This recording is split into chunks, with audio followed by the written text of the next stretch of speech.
For example, there was a woman who had a $900 abortion with the ESA funds. We spent thousands and thousands and thousands of dollars on Legos as a state last year. Was that the state's values? Is that what everybody who's putting into the pot wants from it? There's so many people on our side who would never take food stamps, would never take public housing, would never take all these different government programs. And yet here they are doing it in education. We saw a lot of activities that used to be very affordable become very unaffordable because of the amount of money. And so a lot of ESA vendors changed their prices significantly because they knew the amount that each family was getting per student, which is between $7,000 and $45,000 per student per year. Your organization is known worldwide, and we certainly appreciate every facet that you do. I do believe in what you're doing because I've seen it in my family. I'm so excited about all the things that, Robert, you guys do with Classical Conversations. It's been a huge blessing for our family. Grateful for the work at Classical Conversations. You're a leader and you have been in this movement for a long time. We love Classical Conversations. I do feel like I have a debt of gratitude to you, your family, all of CC for just the fruit that has come from CC. Appreciate all that you guys do, both through this wonderful podcast and also through Classical Conversations, which I am convinced is the best education resource out there. Thank you very much for all that you do for the cause of Christ and for our families and for our children. Really, really appreciate it. Hello, everyone, and welcome to another informative episode of Refining Rhetoric. Today, I am super excited to be talking with Rachael Jensen. She's a dear friend of our family. She's married to superhero husband, Michael. I joke around that Captain America would ask for his autograph, but she is a wonderful woman. They live in Scottsdale, Arizona, raising 6 wonderful children. They are quite remarkable. In her 15 years of Classical Conversations, they've graduated 2, and she's held various roles with us, and she's passionate state advocate for us in Arizona. So she's boots on the ground in the state that's considered the gold standard for school choice. And of course, that's what we're talking about, School Choice Week, all week long. So we've got many of the authors from my new book, Woke and Weaponized, and Rachael was willing and able to write one of our appendix. So the first appendix is from her. So without further ado, Rachael, welcome to the show. Robert, it is a pleasure to be here. I'm super excited to talk about something that you and I are both very passionate about, God, our country, our family, and then keeping homeschoolers free. So it's my honor. Oh, well, yes, it's an honor to be shoulder to shoulder with you in this opportunity for educational independence. What made you and Michael decide to homeschool your kids? Well, for me, it was a few different things. One, Michael's brilliant. He was homeschooled. So he's a first-generation homeschooler who was one of the ones hiding from truancy officers till 3 o'clock, not letting the postage man come see you and not going out to the grocery store, giving up a lot of freedoms, dumpster diving for Rebecca books because the Christian school teachers let him know they're going to throw them out and get new ones and so forth. That's before Rebecca would sell to them. So he was just pioneered. And when we were first dating, I was like, man, you are brilliant. What did they do to your mind? He just said, well, it's reading. I'll stop. It's not just reading. I read too.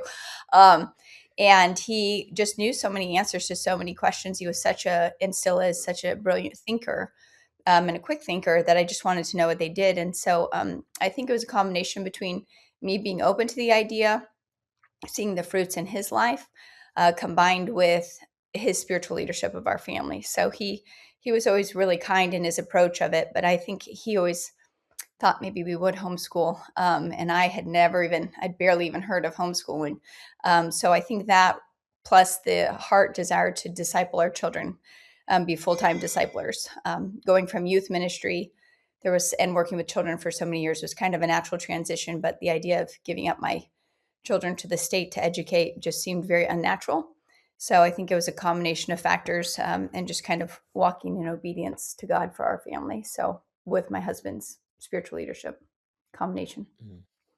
Yeah, it's I think when I met my wife and her, she was a school teacher, and I told her that I wanted to homeschool my kids, and I said, is that going to be something you're interested in, or even consider doing? And she started laughing and saying, I could never send my kids to these schools. And of course, as we dive into the Bible and just seeing how the world works, that it really is God gave kids to families and expects them to be in charge of their education. And so if you listen to school choice proponents, that's why school choice is so important, because they're going to be empowering parents. And your boots on the ground in Arizona, school choice state, one of the first ones that really made it the universal movement. So I really was appreciative of you. I have theories and ideas, and go look at the history, and that's what we've done in Woke and Weaponized. But you wrote Appendix A for us, talking about freedom, or the Faustian bargain. So what are some of the things that you're seeing? Well, first, you heard about school choice for the first time, and maybe that this is coming down. Yeah, what was your reaction? Because a lot of people, didn't necessarily put a lot of, thinking power behind it. It's just like free money from the government. This is going to be great. So was that your initial thought, and then you started thinking about it more, or did you see some inherent dangers from the start? I saw some inherent dangers from the start and started waving my hands around like a crazy person, trying to talk people in, saying, guys, are you kidding me? So let me give you a little bit of history that I've seen within the state. I was born and raised here, moved around the country for 20 years with my husband. We moved every 2 years for 20 years. And then he retired and we moved back to Arizona. We weren't here but about a year before, we've been here almost 5 years in July. And we weren't here about a year before this whole school choice came up. So the vouchers, or the empowerment scholarship accounts, is what we call them here in Arizona. And I will say that our homeschool organization, which is called AFI, or Arizona Family Home Educators Association, did a phenomenal job protecting homeschooling being allowed to be a legal category within the state. So we have 6 different categories of education, and one of them is what we would call a homeschooler, or they now call them traditional homeschoolers, when the new category of empowerment scholarship accounts was introduced. So from the beginning, they did a great job baby guarding that category, and for that, I'm very appreciative. HSLDA is also one. A Homeschool Legal Defense Association is also one that came out very early with a very very well worded article saying why they are standing where they stand. And I've noticed that most all the pioneers did. So everybody, that has been part of the homeschool movement for 25, 30, 40 years said the same thing. And so that was the first thing that kind of got my, this is strange. All of these really, really wise, godly, been part of the homeschool movement for decades are all saying the same thing. And yet we have a lot of the newbies saying something else. And so I thought, well, that's peculiar. So that was the first thing that kind of dinged when it came out. I've also seen behind the scenes in government for a few decades too. So you start to recognize patterns. So seeing a lot of the new money, a lot of the fresh money, a lot of new voices in this school choice movement was peculiar to me. So that was another thing that kind of stood out. I said, why are so many people from across the board saying the exact same thing? And usually the answer was funding. So what I remember where I was when you have that experience because your dad was a legislator for quite some time in Arizona. So you've seen the inside baseball, as it were, growing up. That's right. And so I started to notice a lot of patterns and a lot of concerning things. And I remember actually where I was. I remember talking, I was in the pool with my best friend, Kristen, in Texas. And when it came down the pike that it was positively voted on. And I remember going through some different ideas with her. So initially, everybody says the same thing, right? It's your tax dollars following the child, and they're your tax dollars. So it's your money and your kids. So you should rightly have it. It rightly belongs to you. Right. And like I said, a lot of the messaging was very similar, which was not natural, not organic. So that was concerning. But I'll tell you what I've seen within the homeschool movement since it's come down. And this is largely what the appendix is about. You can judge a tree by its fruit, right? That's what the Lord tells us in the Bible. And so I was starting to go, okay, well, let's see what are some of the fruits of this.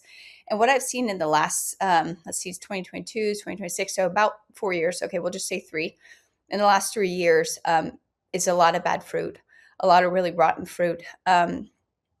in the homeschool movement. So homeschoolers are naturally very self-motivated, internally disciplined, go against the flow, really answer to the Lord for the education of their children, more so than they would with,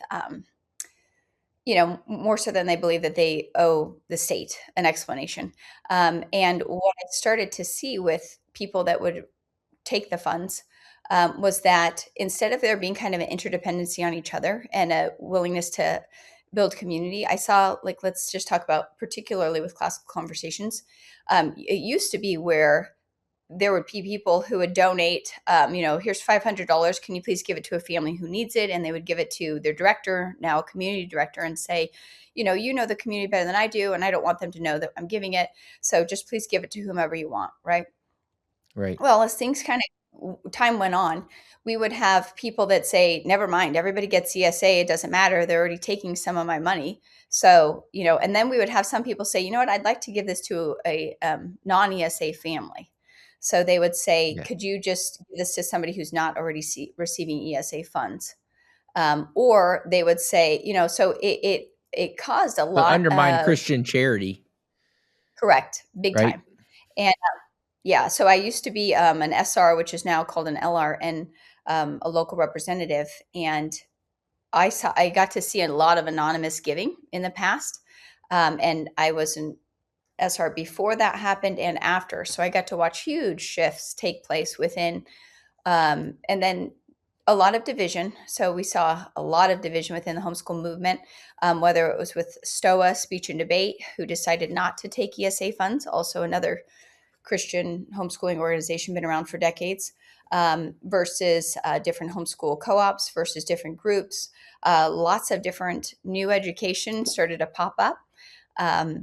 Lots of take ESA funds. We saw a lot of activities that used to be very affordable become very unaffordable because of the amount of money. And so a lot of ESA vendors changed their prices significantly because they knew the amount that each family was getting per student, which is between $7,000 and $45,000 per student per year. Yeah, special needs get a lot of money. So you said in the book that your family, you're basically to remain educationally independent, it's costing you $42,000 a year. So that money is being eaten up by increasing horseback riding lessons or, all these homeschool, activities that used to be affordable. Now the prices are being jacked up. And so inflation is hitting people hard. I know I've heard about vendors increasing prices 300%, or they look at whatever the max is and they figure out what percent the parents are going to give to that. So it's pricing out the private independent homeschoolers from these activities and putting more of a burden on you unless you bow down to the state. And one of the things you were talking about earlier, I want you to talk about more is so the state, when they created these ESA funds, carved out private or historic traditional homeschoolers as their own organization. But what happens if you're homeschooling and you want to take the money? Do you have to sign anything with the state? Do you have an agreement with them on how you're going to operate your homeschool or how you're going to spend that money? Yeah, correct. So that was the biggest red flag to me, actually, was that in the state of Arizona, you have to take your homeschool affidavit, your intent to homeschool affidavit, and exchange it with the Department of Education for a Department of Education contract. So that was the biggest, like, guys, are you serious? We've intentionally left the Department of Education's care of our children or raising or educating our children so that we can be separate from them and so that we can do something different. And so that was, again, that's one thing where I kind of go, guys, I really want you to understand that we are trading our autonomy of our, they're the children that God has given us. They are our responsibilities, not the state. So I don't even you see what's happening in California. They assume every type of education is under the umbrella of the state, ceding the ground that jurisdiction is theirs, and it is not. And so I don't even like the idea that we have to tell them, okay, these are our children, go away. But at least I can understand that, right? So that In an ideal world, I would get rid of that too, but it's neither here nor there. So in the state of Arizona, you have to sign a contract with the Department of Education, making your school at home student, which is now what they call it, school at home or traditional homeschoolers is a lot of the language we use within our state. So we have made it so that you sign a contract with the Department of Education for your child's education, and they become an empowerment scholarship account student. As far as the state is concerned, they are legally no longer a homeschool student and don't afford those protections either. Yeah. So I have Chris Ann Hall is a constitutional scholar that I'm talking with on this School Choice Week. So be sure to check out that episode.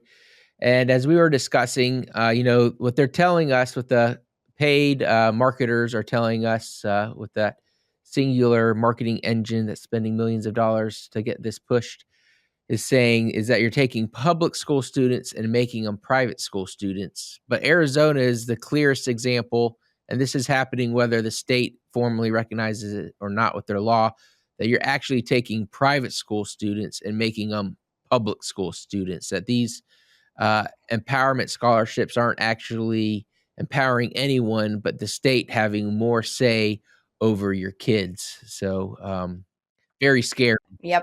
And they're bribing you to do it, right? And I have met with some who, that's right, remain unnamed within the Department of Education here in the state that have talked to me about some of the statistics. They work specifically on the ESA program. And they have said that they can, maybe I shouldn't even disclose their methods, but essentially they have let us know that a huge portion of the students have come from the homeschool world and the private school world. And so therefore they are more absorbing the students. So students who are now actually independent of the government are instead coming under the umbrella of the government by choosing to leave either a private school or a homeschool situation to be an empowerment scholarship student with the Department of Education. So it's unfortunate. So I was talking to a pastor recently here in North Carolina, and he has seen students in North Carolina. We don't have one for homeschoolers, praise the Lord, but they do have it for private school. And he's saying that the people who are taking this opportunity scholarship are very entitled, and that they're unlike any other parents that would, you expect them to be grateful and thankful, but they're actually have this whole entitlement. And he said, "Why is that, Robert?" And I said, "Well, because it's an entitlement program." The same thing why welfare people, that we historically want to get, minimized here in the United States. We want people to be independent and self-sufficient. Why there's a welfare trap. So have you talked to anyone in the Arizona administration or about, are they seeing an entitlement issue or anything with these parents and their ESA dollars? Or are they, grateful for them, or are they, causing a stir if they don't get to spend it on what they want to spend it on?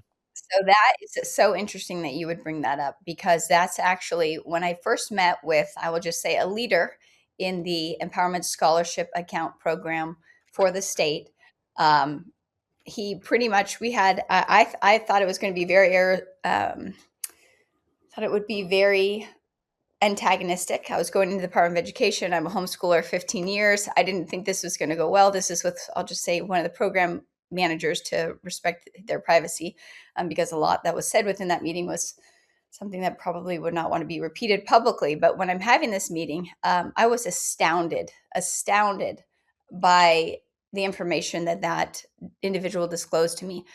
And he is a believer and a strong conservative and has been his whole life. And he was the one who was telling me it's the strangest thing, because he, I never shy away from my Christian faith, nor my conservative values. And so that just comes out naturally. And so he also knew that about me. And he said that you would not believe if I told you how this program is working. He said, it's the strangest thing, because there's so many people on our side who would never take food stamps, would never take public housing, would never take all these different government programs welfare benefits, and yet here they are doing it in education. And he said it's the strangest thing. He said, I didn't even know we had this many entitled people within our movement. And he said it's the strangest thing. They want to keep like their independence and their privacy, but they say, just give me my government money and don't talk to me and don't ask me questions and don't anything else. And he was like, that's not how this works. If you take this, there is some accountability. There is some, there are program rules. There is a 94-page, pamphlet on how this program works. If you want to be part of it, that's fine, but this isn't. Or so he said he continues to be astounded at the entitlement that people have in asking for their money back and then telling them to go away, because he said that's not how this program works. So he is the one who disclosed to me. He said, I cannot believe that we had this many conservatives or Republicans or right-leaning constituents who want their government money and then want to be left alone. And so he was astounded by the entitlement that he saw by being a leader of that program. Yeah, so the Bible, and you quote this in Proverbs 22:7 on page 209, the borrower is servant to the lender. So that concept is out there. I think one of the things that you see on the right is that, there's no strings attached, as if every government program throughout history didn't start with no strings attached until you got addicted to it, and then they could put whatever strings attached that they wanted to. The interesting thing is we see these Islamic cities coming up in Texas and Florida. I don't know if they have any in Arizona yet. And you see these like LGBT schools, and you see communist China buying up private schools so that they can benefit from this taxpayers' money. So there's conservatives now in Texas clamoring for religious discrimination and to put more strings on the money because of this concern with like these jihad schools and money being funneled back into Iran. And so it's just been kind of, very eye-opening that at the speed of which these strings have been added. And so, I hear people saying, we just got to fight to not have strings added. So in your mind, is it good government to ever give out money without accountability? And have you ever considered what's happening in Minnesota with the child daycare leering centers and how that might parallel what could happen with these school choice dollars? Yeah, absolutely.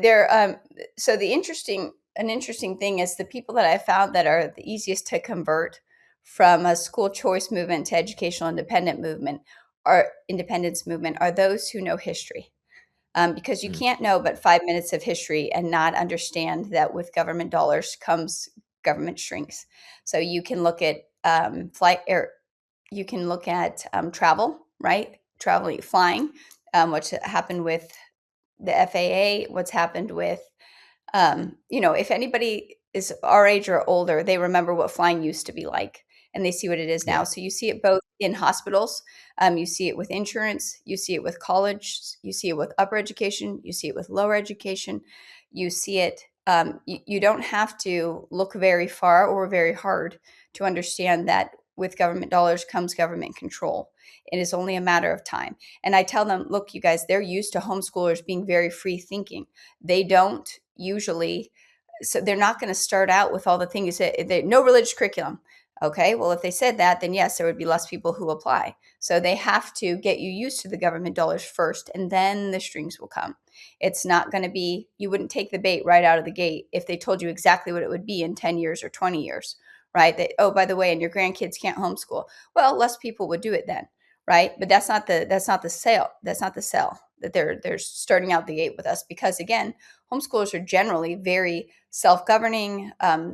They're independent people, they're independent thinkers, they go against the flow.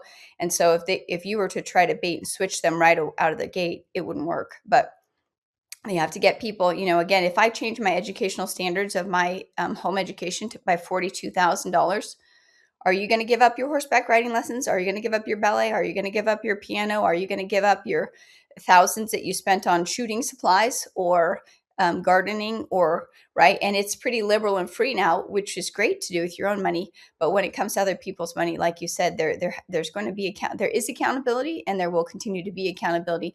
And there have been abuses, and the left tries to use that to create more regulation. So, for example, there was a woman who had a $900 abortion with the ESA funds, right? We've seen, yep, that's true. And I confirmed that with a person in leadership at the Department of Education. There's also been, and I mean, I've talked to the superintendent of public instruction for the state right now, Tom Horn, as well as John Ward, who's with ESA, who's with the Department of Education for the state, and so forth. So I've talked to a lot of very primary sources and asked them very particular questions, and they're both very honest men, and they've answered them very honestly. But if the public, we spent thousands and thousands and thousands of dollars on Legos as a state last year. Was that the state's values? Is that what everybody who's putting into the pot wants from it? I don't know, right? Or ski passes or espresso machines. So if you buy an $8,000 espresso machine, you're trying to train your daughter to become a barista, does that count? I don't know, right? So it's everybody's money, so it's everybody's vote. Whereas if, for example, my husband and I were to, purchase our own espresso machine and then teach our daughter to become a barista so that she could get her first job at a coffee shop, sure. Can we do that? Absolutely. Do I care what any other families, their input? It doesn't have to be a collectivist decision. We don't all have to decide. We don't all have to agree. We all don't have to agree on that. We can all choose independently, but not when it's everybody's money. So when it's everybody's money, everybody has a say. Wokeandweaponized.com. Go there right now and get my new book. It outlines the history of American education and why the current public school system can't be reformed. It must be replaced. And this is a well-documented book. Thank you, Dr. Benjamin Merkel, for writing the foreword. And as Sean Ryan said, if you're a parent, read this book. Go to wokeandweaponized.com today. Yeah.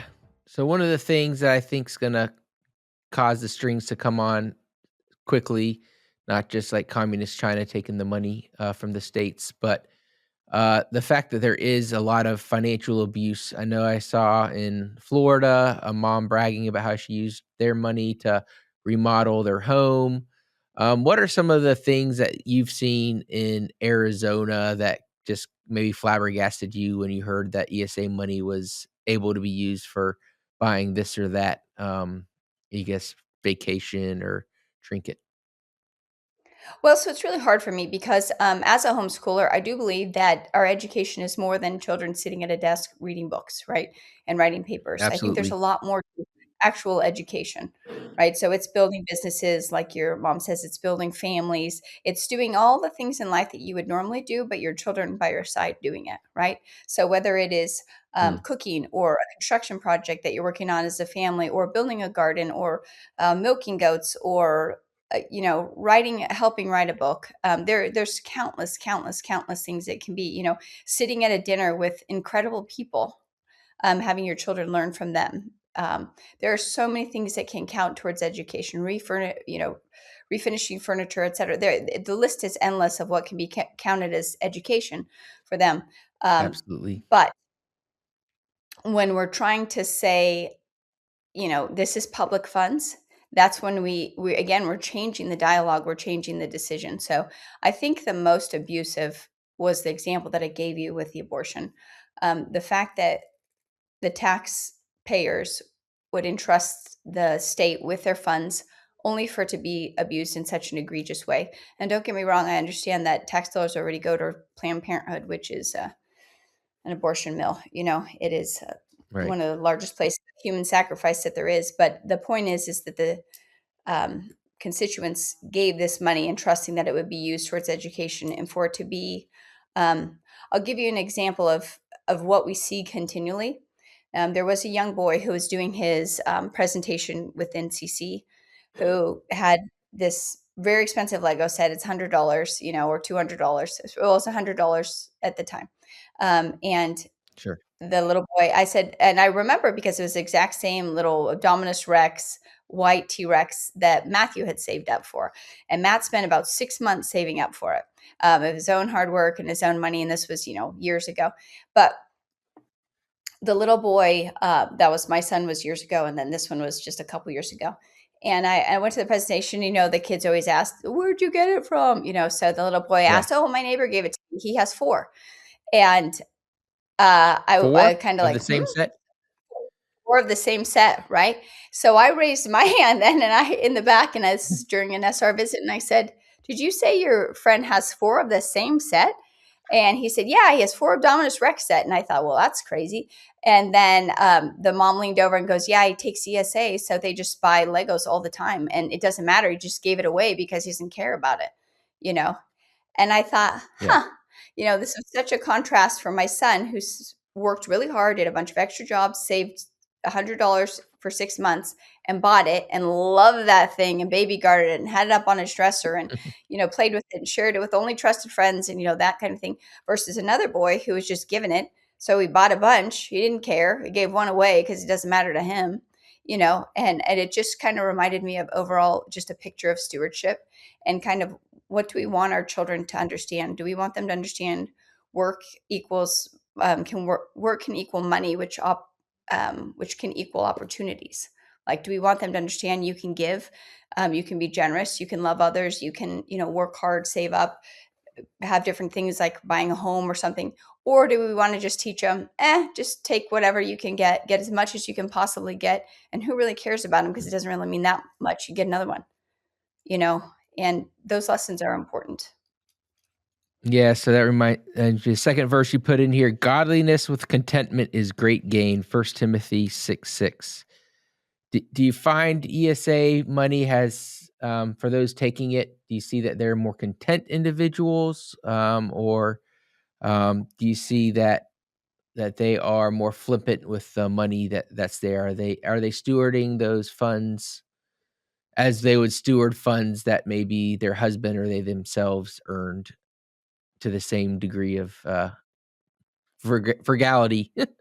That was the most shocking part of the whole thing as an SR, because I had, at that time, I got to serve as the support representative for 4 different local classical conversations communities. And I'm having this discussions with different groups. And the thing that just blew my mind was there's a group up north in my state that I have the most respect for these women. And without saying much, they are the poorest community that I get to serve. And so it was interesting because as the SR, you get to have you have this conversation with your directors, and now called community directors, but at the time they were just called directors. And so you have to have this conversation with, 11 different women, 14 different women, 4 different women, 6 different women. You're having this conversation. And what blew my mind is the wealthiest community. And when I say the wealthiest, I mean, there's multiple millionaires within the group. And that was one that there was just war, and then you go to the poorest community that I got to serve. And these are hardworking people. These are people that they have 2 jobs. Their husbands have 2 jobs. They run ranches. They drive 2.5 hours to get to community. They actually have directors that donate their entire tuitions towards other students. So they receive the money as a director, and then they just turn it right back around and pour it into students in their community, essentially working for free for the year. So these are dedicated, hardworking, capable men and women within this poor community. And so I'm bracing myself for this talk one more time because it usually ends up being confrontational. Reasonable. Most people are reasonable. Most people are wonderful and amazing and incredible. But there are some people that don't like to be told about this issue. So I'm sitting down with the group that's the poorest, and I go, okay, guys, there's this new thing coming out. It's called Empowerment Scholarship accounts. You get $7,000 to $45,000 per student. And I'm laying out this whole program. And I say, Classical Conversations has chosen to take a very strong stance on this. They really want their people to be independent and free. And, and I give them this whole thing. And at the end of it, they go, yeah, we're not going to take it. I'm like, what? They're like, yeah, we're taking it. And I said, you guys don't want 7,000, like you're not gonna, and they're like, yeah, that's a dumb idea. We don't trust the government. We're not doing it. And I was like, good for you guys. And so I have these 4 directors and I'm thinking, well, if somebody you could even like go, well, they could really use $7,000. That would mean a lot to their family. And they wouldn't, all 4 of them were like, nope, we'd never do that. That's a dumb idea. And I was like, can you guys come talk to my other directors? No, I'm just kidding. So it was amazing to me that in the wealthiest community, I would say is probably 80% of people who took the funds. Whereas in my poorest community, 0 of the leaders took it. And to the best of my knowledge, none of the families did either.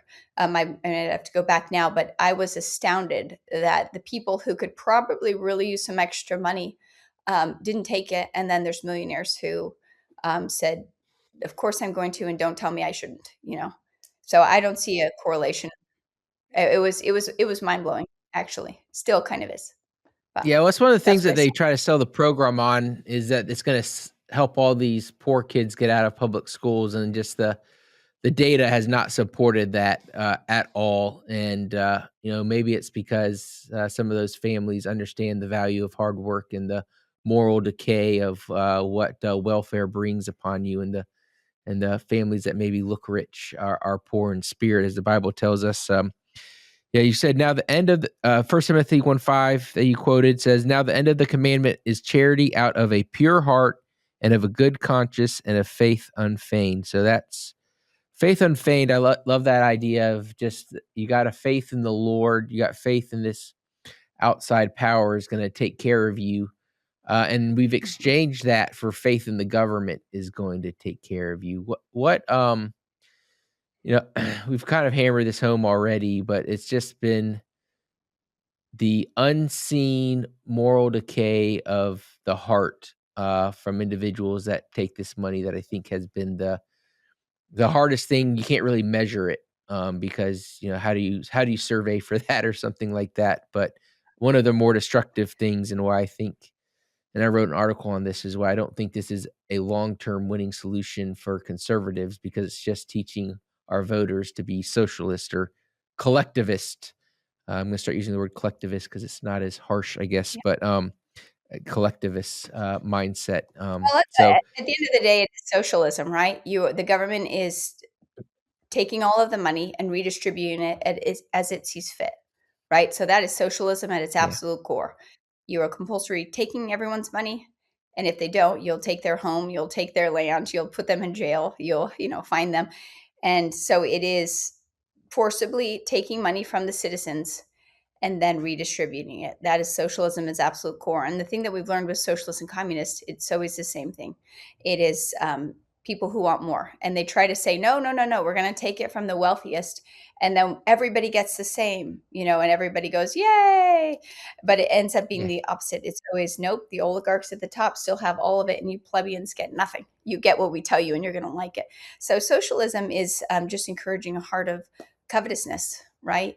And so I would love to tell you the stories of some of the most godly, amazing women that I know, and their level of contentment boggles my mind. So their willingness to serve and to sacrifice and to give so much because they are content, versus the socialism, which just encourages more for you, more for you, more for you.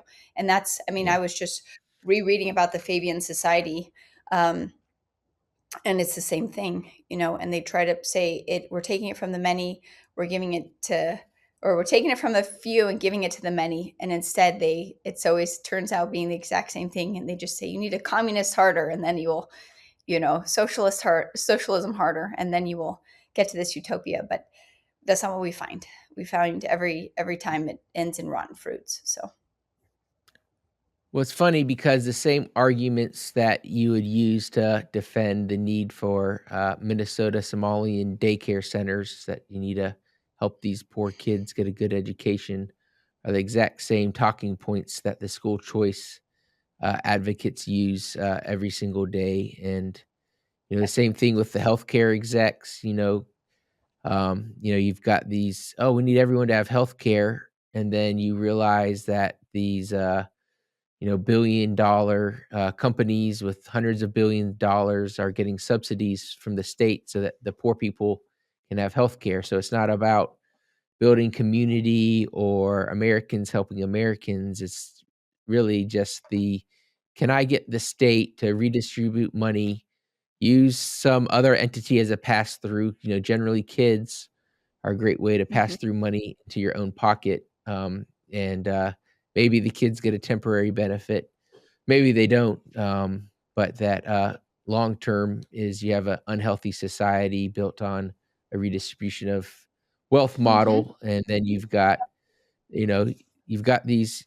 I mean, I think about that healthcare executive who was killed, a horrible thing. No one should be killed over that. But like, why was this guy, what did that kid think, or that young adult think? He said, this guy charging us a bunch of money and not giving us the product that we were promised. And so I'm going to go kill him. And so when you look back at these communist revolutions, like we are feeding into these ideologies, because ultimately those who can figure out how to leverage these redistribution of wealth schemes to line their own pockets, you create a disproportionate wealth gap. So it wouldn't be there in a natural free market society. It can only be created through the redistribution of wealth. And that's what really communism is all about in the end, is making sure that you are part of the haves that gets to rule men, and not part of the have-nots that get to be distributed to. And so that's really Yep. the ultimate. Unfortunately, the ultimate, it may not be the intent of the legislators, either out of ignorance of economic theory or just because their heartstrings are being pulled or their donors are telling them this is how they have to vote. But that will be the end of the results. Yeah, on your point of the heartstrings. So in the state of Arizona, we also, I mean, the way they got it in was special needs kids. So they said, Yeah. you don't want to withhold good education from these special needs kids, do you? Do you? And they made everybody feel guilty. No, of course we want special needs kids. Oh, okay, great. Well, what about Native Americans? Poor Native Americans, they don't have they don't have good schools either. Don't you want them? What about military families? What about low income families? What about until we're at universal, right? So in 2011, we had 100 students in the program. Well, now we have 84,000. So the difference between 100 and 84,000 is pretty big. But the way that they got that in was, well, don't you want those special needs children to have a good education? Shame on you. Who doesn't want that? Who's going to vote against that? Raise your hand, And so they started with the heartstrings, exactly that. Oh, these poor military families, they move all the time. They don't have the same quality of education. We can't help, these poor military families, poor Native Americans, poor everybody. And then everybody goes, okay, well, yes, we do want them to have good educations. And so that's how they got the needle put its head, or, the camel put its nose in the door, right? Or, and that's how it always works, right? Yeah, They plead. Yeah. Absolutely. It reminds me of a meme, or this might have been before the term memes, but there's a picture of an Indian that says, lay down your guns. The government will take care of you, and, you see those people who are like, I don't co-parent with the government, but now they're demanding the government pay for their parenting decisions. So, and they're even signing contracts that say that they're co-parenting with the government, and they can't understand that from a logical standpoint. So thank you so much, Rachel, for fighting for educational independence in Arizona. I'll let you have the last word before we wrap up the episode. Is there anything else you want to encourage families with, or anything that we didn't cover that you want to make sure you have time to say? Sure. I would just love to encourage us. Let's be interdependent on God and each other. I believe that it is the duty of the family to educate. And I think that's with the help of the community. That's with the help of family. That's with the help of the church. That's with the help of our neighbor. So we should all willingly, not from compulsion, choose to give to each other. And so I have seen countless times, people would say, well, I can't do it without it. And then I'd say, well, then how did we do it for so many years before that? So we can do it, and we'll help each other, and the economy. I found it interesting that the government's the one who had a large impact on changing the economy. And then they're like, no, but we're here to help. Like, wait. What did Ronald Reagan say about that? And so we don't need the government, and we need each other. And we especially know to just be reminded that our provision comes from the Lord, that God will give us all that we need, that he loves his kids, and he will provide for the children that he's entrusted to us. They're his kids. And I just want to spur on my brothers and sisters towards love and good deeds, so that we can truly remain independent, and then just interdependent upon each other and God. So that would be my spurring on. Well, thank you, Rachel. And thank you for everyone tuning in. Please get this episode out to a friend, share it on your social medias. Be sure to subscribe to us at YouTube. Go to wokenweaponized.com and get yourself a copy of the book. Rachel, thanks so much for writing Appendix A. And make sure you read the whole book, because the first 200 pages or so are the book itself. And then we've got a lot of great resources at the end that really dive into even more information to help inform you on what these programs are actually doing to our society. Because here at the Refining Rhetoric podcast, we don't want you to be woke. We want you to be wise. So be sure to tune in to all of this week's episodes on school choice as we pull back the curtain on what's really going on. Until next time, God bless.